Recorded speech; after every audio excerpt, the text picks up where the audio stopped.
Di ba sinabi ko naman sa'yo, nagagamitin natin yung pera in case of emergency? Sa paanong paraan mo may babalik yon, ha? Nagpapakahirap ako dun sa barko.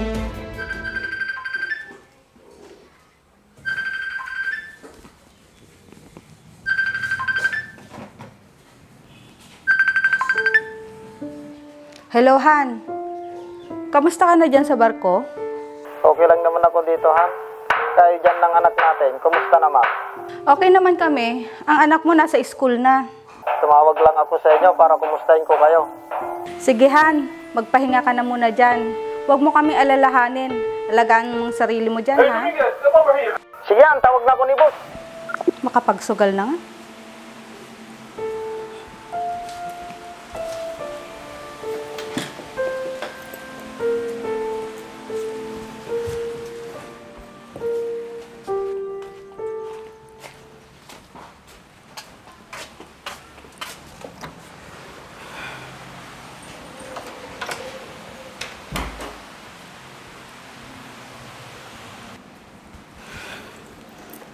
Ano ba yan? Malas yata ako ngayong araw na to. Natalo pa yung ipon namin ni Alvin. Paano kaya yan? Kaunti na lang pera na natitira sa bangko.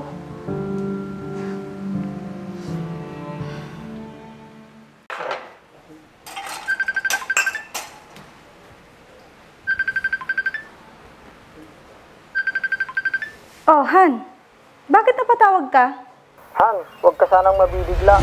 Bakit? Ano sasabihin mo? Kinakabahan naman ako sa'yo. Nandito ako sa airport, sunduin niyo ako. Ha?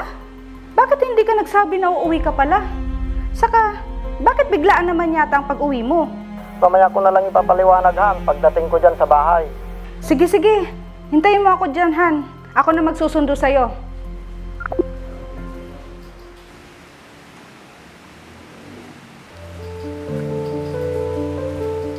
Ma, saan ka pupunta? Sama ako. Hindi na, anak. Bantayan mo muna itong bahay.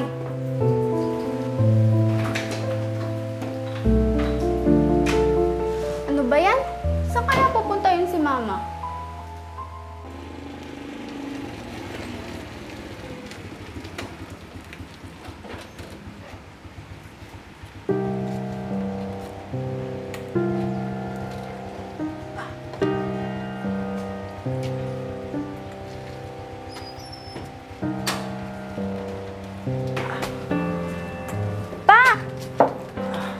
Ganda naman. Mano po? God bless.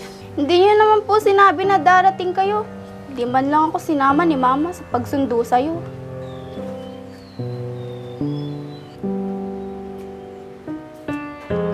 Bakit po, Ma? Anong nangyari kay Papa? Naaksidente ang papa mo. Anak, tulungan mo muna ako. Naalalayan ang papa mo. Sige po, Ma.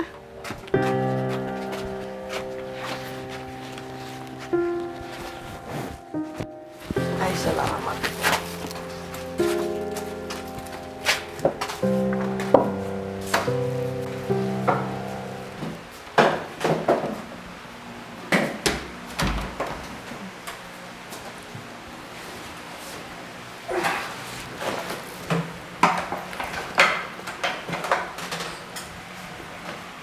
Sige po, Ma. Pa, luluto muna po ako ng makakain natin. Mabuti pa, anak. Oh, Han. Okay ka lang ba? Han, pasensya na kayo. Hindi ko kaagad nabanggit yung nangyari sa akin. Mabuti na lang, hindi malala ang nangyari sa'yo doon. Baka mas lalo akong nag-alala. Kaya nga, Han, Sinabi ko naman sa'yo na mag-ingat ka, di ba? mabuti nga natulungan ako ng kasama ko. Kung hindi, wala na sana ako ngayon. Magpahinga ka muna dyan at tutulungan ko lang si Rika sa kusina. Sige, Han.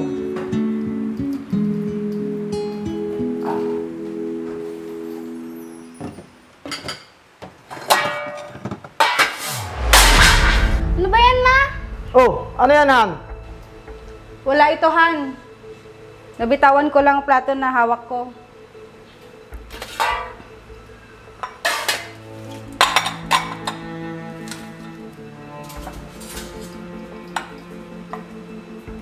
Paano na kaya kami ngayon?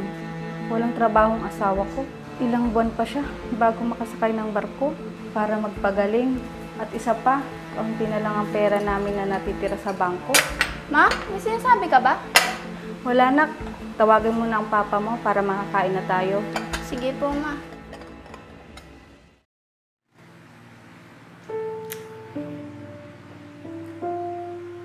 Bakit, Han? Parang malalim yung iniisip mo, ah. Walahan. May iniisip lang ako. Di ba nga, wala kang trabaho ng ilang buwan? Oo nga, Han. Di ba may ipon naman tayo sa bank account natin? Malaki-laki na rin yun, di ba? Oo, Han. Kaso, Han, Kaso ano? ganito kasi yun. Hindi ko naman sinasadyahan. Hiniram ko kasi ang pera natin. Nagbaka sakaling mas dumami pa kung ilalaro ko sa kasino. Kaso natalo. Bakit mo nagawain, Mariel? Nakita mo naman yung kalagayan natin ngayon. Di ba sinabi ko naman sa'yo, nagagamitin natin yung pera in case of emergency? Pasensya na talaga, Han. Paano na tayo ngayon? Saan tayo kukuha ng panggastos sa araw-araw? Gagawan ko na lang ng paraan para maibalik ko ang pera. Sa paanong paraan mo may babalik yon, ha? Han naman! Paano kaya to? Saan kaya ako kukuha ng pera?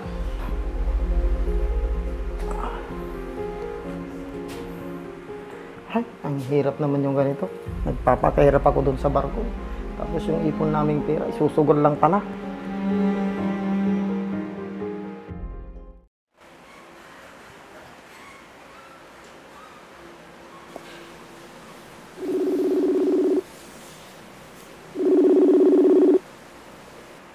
Hello, Mare.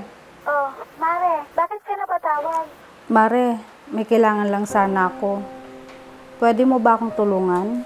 Ano ba ang may tutulong ko sa'yo, Mare? Kailangan ko sana ng pera, Mare. Nagkaroon lang kasi ng problema sa budget namin, pare mo. Di ba? Nasa barko siya, Mare? Umuwi siya, Mare. Kasi naaksidente siya sa barko. Kaya pinagpahinga siya muna ngayon. Ganun ba, Mare? Sige, walang problema, Mare. Magkano bang kailangan mo? Kahit sana 10,000 lang. Para lang sana may panggastos kami. Sige, Mare. Transfer ko na lang sa bank account mo. Maraming salamat talaga, Mare. Babayaran ko na lang pag nakasakay na ulit si pare mo.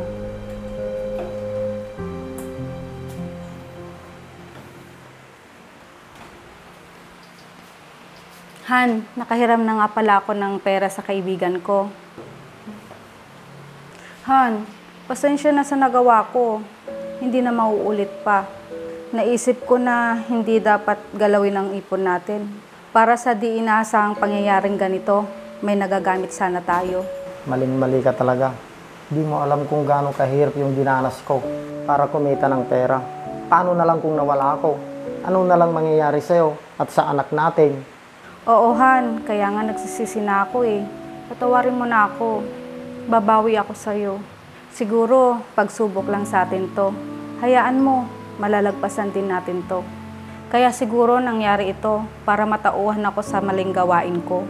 Nagpapasalamat ako at nakasama ka pa namin. Kung hindi, mababaliw na siguro ako pag nawala ka. Mahal na mahal kita, alam mo yun. Sige, tama na. Wala na tayong magagawa. Nangyari na. Basta ipangako mo sa akin na hindi ka na magsusugal para hindi na dumating yung ganitong problema. Hayaan mo, Han, habang nagpapagaling ka. Ako na muna ang gagawa ng paraan para naman may pandagdag tayo sa panggastos sa araw-araw. Ano kaya kung mag-loan ako? Pandagdag din sa allowance natin. Sige, Han, para may puhunan tayo. Magtatayo tayo ng tindahan sa harap ng bahay natin. Maganda yung naisip mo, Han. Habang hindi pa ako nakakasakay ng barko ulit. Maraming salamat, Han, sa tiwala mo. Huwag mo nang isipin yun.